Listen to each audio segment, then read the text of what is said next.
Audio on demand from Vision Christian Media.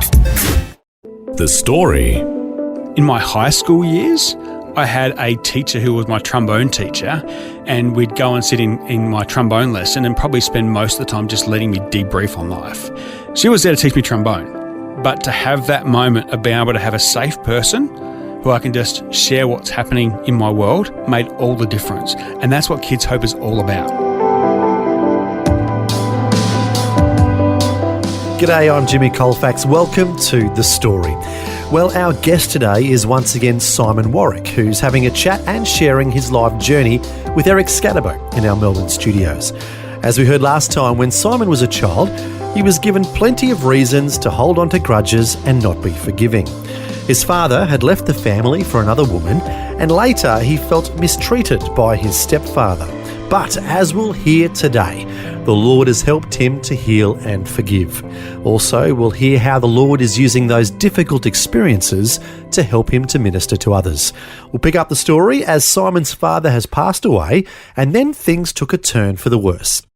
I say it with hindsight, and it almost feels like a crazy movie that just keeps rolling and keeps rolling, but that was my life. Yeah, but it even got worse than that.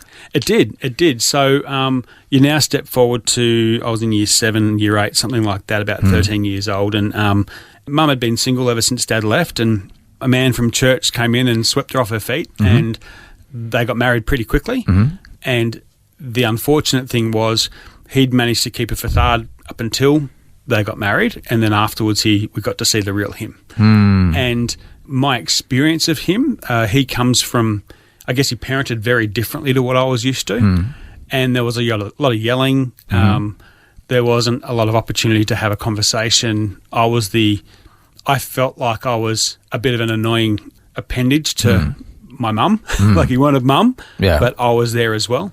And it just was really messy. So through my teenage years, I would find myself locking myself in the room just because I just wanted to be by myself, didn't want to be near him. There was one time I remember he got a phone call from a friend back in the olden days where, the house phone would ring and it was attached to the wall and his friend was in Geelong or something, and so that was long distance back in the day, and I told him about it and he went, yeah, okay, no worries, he was listening to the cricket or something. And I came back 5-10 minutes later and I'm like, you realise your friend's still on hold? And he said, shut up, yelled at the top of his voice at me. And I went, that's it. So I bolted to my room, locked the door, and he tried to knock on the door and tried to apologise because he knew he'd done the wrong thing. I didn't want to hear of it. So then when Mum got home, she realised something was wrong with me, went and asked him what was wrong. Next thing he bowls into my room, starts yelling at me, I apologised. And it just kept going and going and going. So I tried to push past him and he grabbed me and just sort of threw me up against a wall. And Mum screamed at him. He let me go. I disappeared, left the house, jumped on my bike, went to my sister's house. And so that was pretty traumatic. I'm trying to go through high school at this time. VCE here in Australia is 2 years, so year 11 and year 12 in Victoria. I was halfway through year 12, and I remember saying to Mum, I just can't do this anymore. Can I quit? And she said, yep. And I promptly did so. I left school, and I spoke to Mum some years later and said, why did you let me do that? Like, it was only 6 months or so to finish VCE, and she said, Simon, I was concerned you were going to have a nervous breakdown. Like, just couldn't cope with the pressure from school. So much going on. Yeah, and in a household that just was volatile, couldn't think straight, and I got so angry with this guy. I remember I was less worried about me. Incidentally, the yelling slowed down when I got bigger than him. I'm 6'3", so... you talk 15, 16, 17. Yeah. They're the growth spurt years, right? Oh, okay. So things wound back then. I didn't really click till I was an adult. Went, timing. Right, makes sense. Okay. But I was less worried about me and more worried about my mum. She was stuttering, couldn't get a sentence out straight. She was feeling the pressure of the really challenging household and ended up asking him to leave for her own sanity, for the sanity of her kids. And that was hard for her. Oh, yeah. She's been through so much. But she had to protect her family.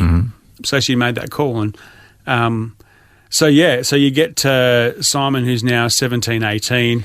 I was going to ask you, you said you were a Christian at that point. How are you feeling toward God with all these things happening? Again, you can remember a lot and see a lot with the benefit of hindsight. But at the time, I had these kind of two lives rolling. On the surface, I loved Jesus. I went to church. I went on went on a missions trip to India when I was 16. So, I was actively involved in the local church, but underlying, I had this kind of bitterness and anger that would flare up at times in different ways. Because it was never resolved. No. Your issues. Well, Mum did the best she could. Yeah. But when you've got something, you don't have time to resolve it when there's another thing that lands. And it just, as you said before, it builds up layers and layers and layers.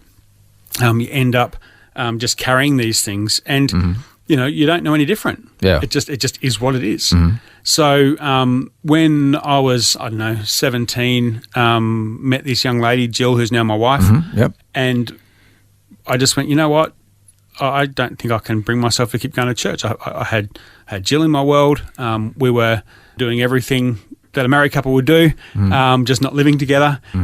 And between knowing I was doing the wrong thing, but also this idea of the two experiences of father I'd had weren't good, yet God is a father.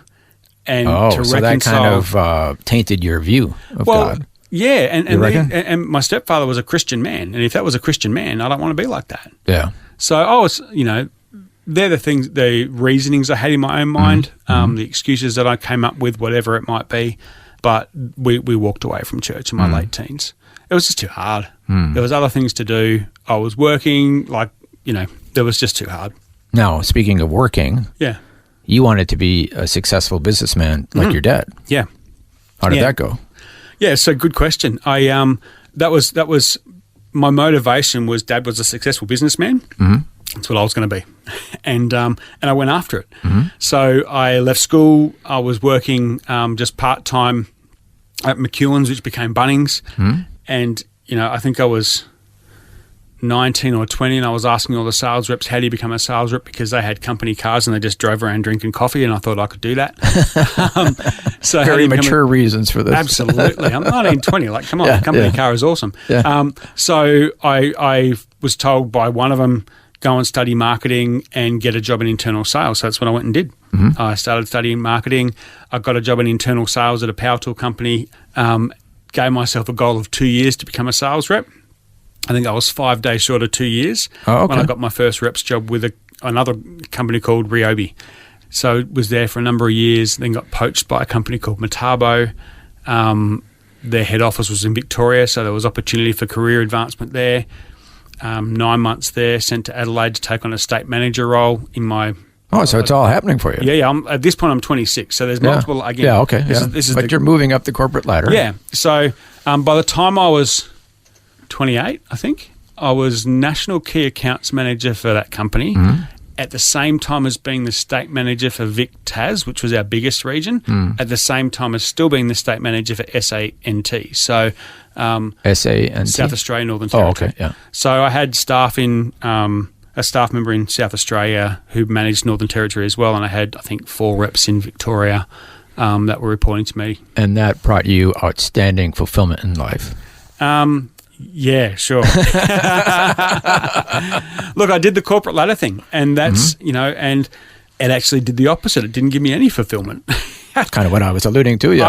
I know. I've heard your story. You have heard my story, and I got to the point where I remember getting to the end of the financial year, and I remember going, I've worked really, really, really hard, earned this company millions of dollars, and tomorrow we go back to $0.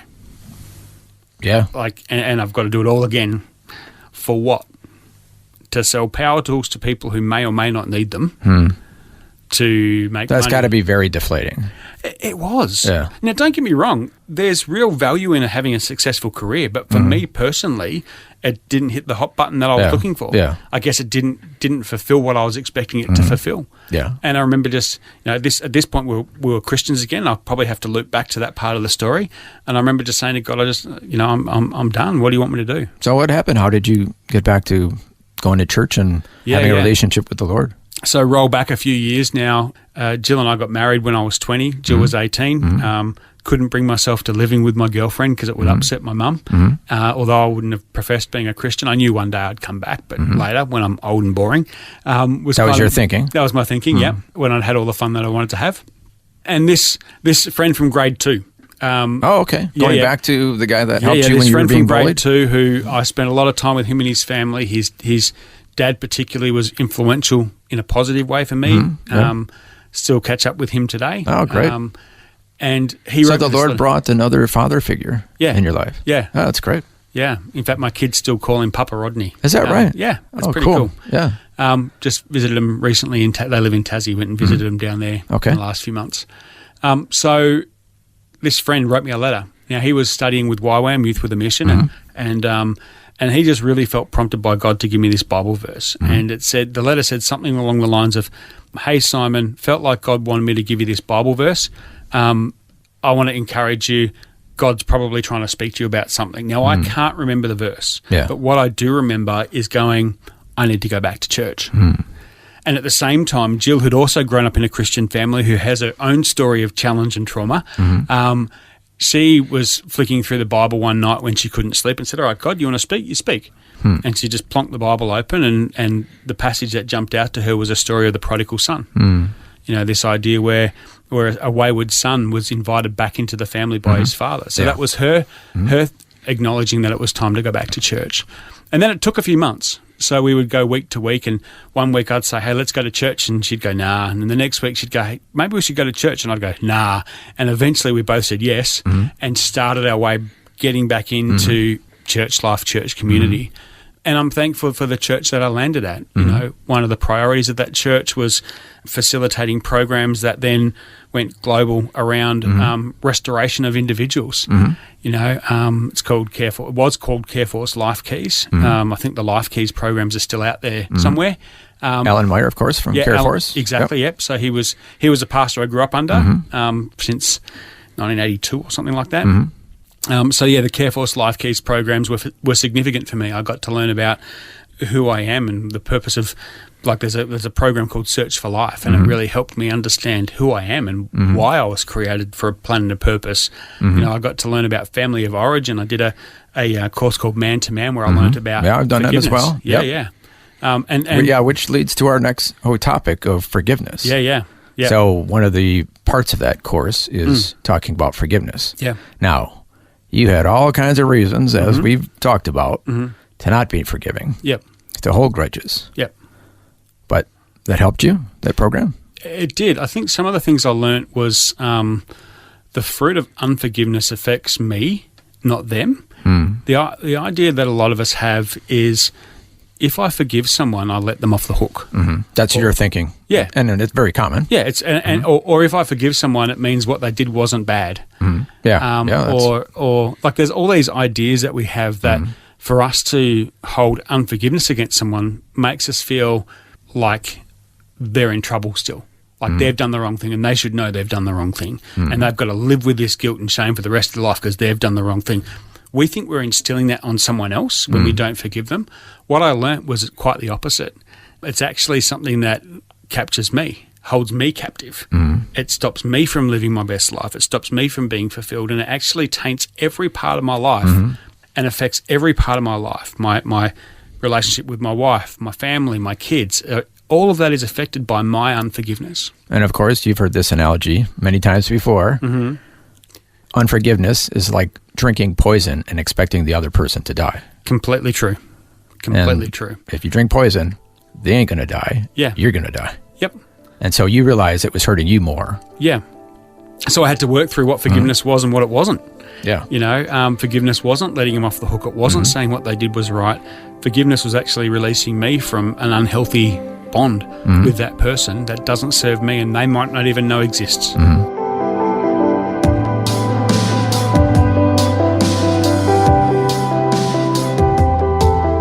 You're listening to The Story. Today, Eric Scatterbo is once again chatting with Simon Warrick, who's sharing about the painful experiences in his life. But it's also given us insight into how he learned to forgive. We'll hear more of Simon's story when we return. If this program has highlighted something you'd like prayer for, we'd love to pray for you. Call 1-800-PRAY-FOR-ME. That's 1-800-772-936. It's a free call. Or text 0401 132 888.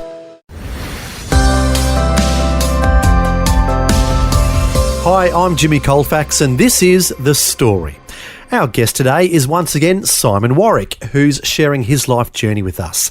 Before the break, we heard how he learned to forgive. So many bad things had happened in his childhood. Now, it would have been easy for him to hold a grudge and become a bitter person who God wouldn't be able to use to help others. Fortunately, that has not been the case, as we'll hear as Simon continues his chat with Eric Scatterbo. So the other piece that I learnt was forgiveness is actually not a feeling. It's an act of obedience or a choice. You don't have to feel like you can forgive someone to choose to forgive them. And that's what I had to do. And there was multiple times I had to keep saying, God, I'm feeling hurt. Help me forgive them. You know, I need your strength to help me forgive this person for what they've done. The interesting thing when I was able to do that was I was actually able to start asking questions of their lives. Which we were kind of chatting about earlier. Yeah. So my dad, when I was able to release him and forgive him, I was able to start asking Mum, so what was his story? You know, what caused him to be the way that he was? You know, and you hear about, as I said before, his broken family, the loss of his mother when he was young, the pressure from his angry father. Doesn't mean that what he did was okay or right, but it gave me context for it. You know, my stepfather. You understand. Yeah. But it doesn't excuse. Yeah. But it helps you understand. Yeah, and when you understand, you go, okay, he didn't have the tools to work these things through. He didn't go to a man-to-man course. It wasn't a thing. Right. You know, back in the day, men were just told to suck it up, stiff upper lip, and just get on with life. And you push this stuff down. So it comes out in anger or it comes out in whatever way. You know, unresolved issues or hurt comes out somehow. You know, it's like garlic. You know, you eat a whole lot of garlic and it starts coming out your pores the next day. You can't stop it. I never heard that analogy. I just made it up. I haven't heard it either. But it's true. Like, you know, you stink like garlic for a week, man, if you eat a whole lot of garlic, and you can't control that. You know, I'm going to have to save that analogy. That's a good one. Oh, very good.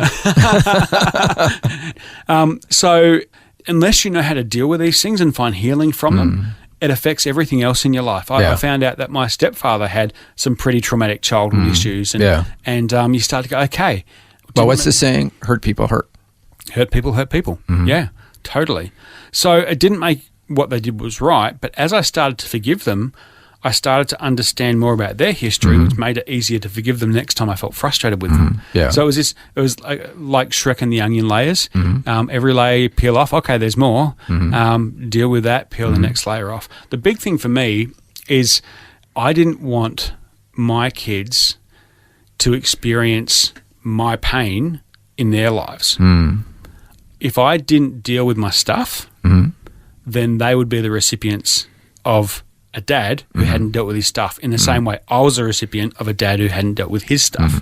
And that would manifest itself in anger or different... Who knows? Yeah. Who knows? But whatever it would be, it wouldn't be healthy. Correct.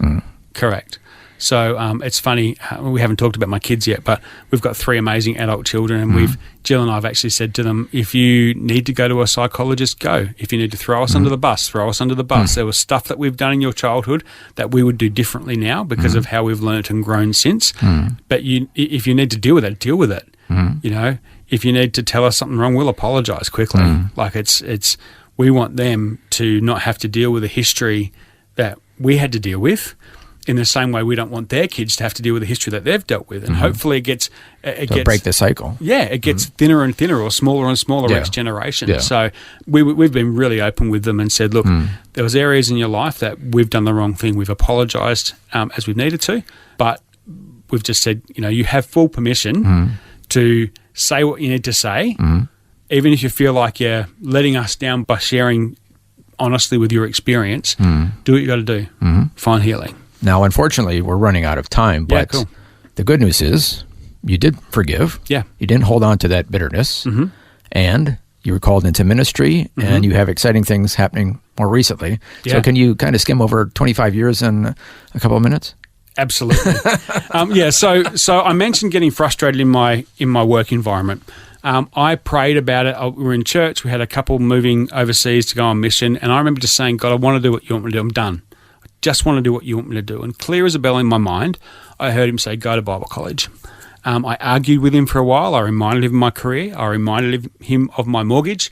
I reminded him of my wife and 3 kids that I was responsible for. And he just kept saying, who am I? Do you think I can take care of that?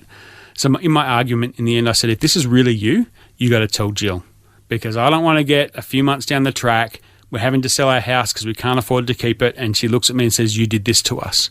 So driving out of church that day, I looked at Jill and I said, I think God wants me to go to Bible college next year. And she just started smirking at me. I'm like, why are you smiling? And she said, I've known for about 3 months now. I've just been waiting for you to work it out. So it was a pretty easy decision. Wonderful. Yeah.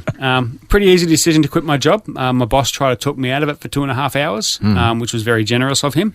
But the decision was made. Bible college full-time for 2 years, was on staff at what was Careforce Church for about 7 years, done multiple roles at that church, and then moved up to regional Victoria to take on our own church, led our large church. First time being a pastor? First time being a senior pastor, up in regional Victoria. Did that for 5 years. Moved back to Melbourne because our tenure had come to an end and we just knew it was right for the family. Took on a role as a CEO for a not-for-profit that does amazing work offshore. I oversaw Australia and this organisation, the Australian entity, was about supporting the work in the field. Did that for just under 5 years. Which meant many overseas trips. Yeah, it was awesome. Yeah. I love travel. Yeah. So I got to go to the field and take people multiple times. And one of my favourite things to do was to take pastors to there and let them see what God was doing and then challenge them about how can they apply what they've learnt back home. So that was really special. Yeah. Finished up there, a couple of years ago now, probably 18 months ago now. And in the last 12 months, I've been working with a small church, helping them make strategic decisions about their future. So you're an interim pastor? Interim pastor, yeah. And that was a beautiful experience. Which means you knew it was coming to an end. Yeah. And around 8-9 months into that process, really felt like we needed to put a line in the sand and did that. And they're at a place now where I've handed over just recently to... They're in a better place. Absolutely. Metaphorically, I guess you could say. Yeah, correct. So they've been handed over to another person to take on the lead of that church while they consider being adopted by a large, healthy church in the next 12 months or so. Okay. So they've gone from a church that was self-declared as dying to one now that is actually got a real set of excitement about life and future for them. Great. So, but wait, there is more. There is more. And this ties back into your childhood and all your experiences. And this is the cool thing with God, right? Yeah. God doesn't waste anything. And if I look back through my history, if I look back through all the roles that I've done and my personal life experience, the role that I'm stepping into couldn't be more perfect. So this is a CEO role of a not-for-profit. It's called Kids Hope. And what we do is we actually invite people to go into local schools and to mentor a vulnerable kid. One child, one mentor, an hour a week. And that's facilitated through a local church community. So there's layers of health and safety. There's safety for the children through that support network, and that structure creates a safety net for the children. But what it means is that kids who are vulnerable like me have someone they can talk to.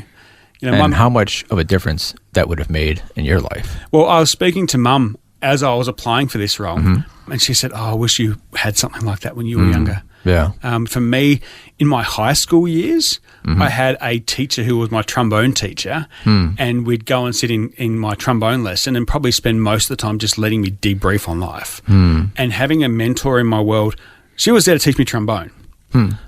But to have that moment of being able to have a safe person who I can just share what's happening in my world made all the difference. Yeah. And that's what Kids Hope is all about. It's just stunning. And so here I am in a position where I got personal experience understanding what it's like to be a kid in that, where I've got the experience of leading a not-for-profit before, so I understand that piece. I've got experience leading a church, so I understand that piece. And we get to bring these three things together to see kids impacted for eternity. Wow. It's really, really special. And interestingly enough, just some quick stats for you, 95% of teachers who are engaged with the Kids Hope program, they say it's improved the emotional health and well-being of children. 95%. Wow. 82% of mentors say that Kids Hope helps a child form positive social relationships. And I've heard stories of kids who went to a school who just weren't talking. And all of a sudden, after a season with a mentor, all of a sudden start engaging in class again. You know, the church that I was leading recently do have a Kids Hope program, and I spoke to the person who was running that in my final few weeks there. And I said, the school that you're serving in, how many people could you use to help with this? And her response was, the feedback she's had from the principal was as many as you can send. The need is so great and the value to the school is so significant. So here we are. God's so faithful, hey? Yeah. You know, I get to use all of my history and come full circle in a sense. Yeah, and use it to serve kids who are like me. Well, the saying is the Lord can turn your mess into a message and your test into a testimony. And, well, he's doing something with everything you've gone through, and it's pretty spectacular. And you know what? I wouldn't change a bit of it. Is that right? As hard as it was? It's made me who I am. Had I not gone through what I went through, how could I sit with someone who's going through a hard time and not say I understand your pain, but have empathy knowing I've experienced similar pain? Yeah. I'd listen to you. Thanks. But I think I've listened to you enough. We could go on for hours, my friend. You and I can talk. That's right. Thank you so much for sharing your story with us today. That's a privilege, mate. Thanks so much for giving me the opportunity. Well, that was part 2 of Eric Scadabo's conversation with Simon Warrick, who's now the CEO of Kids Hope Australia. Kids Hope is Australia's largest early intervention primary school-based mentoring program. Unfortunately, as we heard in Simon's story, some kids have it pretty tough, and ideally every child needs to be supported and valued, like Simon was by his trombone teacher. Well, that's what Kids Hope's goal is. They provide primary children with a mentor for an hour a week, and the impact can be immeasurable. As Jesus said, whoever welcomes one such child in my name welcomes me. To find out more about Kids Hope and how you can get involved, the website is kidshope.org.au. Once again, that's kidshope.org.au. Well, thanks so much for joining us for part 2 of Simon Warrick's inspiring story. It was great to hear how the Lord is using him now after all the things he went through as a child. And until next time, I'm Jimmy Colfax, encouraging you to share your story with someone today. Next time on The Story. And then I had an offer from one of the producers and the directors to go to LA. And sadly, at the time, I was in a very, very violent relationship. And he prevented me from doing that. And, you know, really any sort of good, happy point in my life while I was in that relationship, you know, he would try and taint with horror for me. Rachel Caruza's life has been filled with many peaks and valleys. In her young adult years, she survived a severe domestic violence-filled relationship and then later shared her story across Australia, including in Parliament. We'll hear Rachel's incredible story next time. The Story. Just another way Vision is helping you look to God daily. Thanks for taking time to listen to this audio on demand from Vision Christian Media. To find out more about us, go to vision.org.au.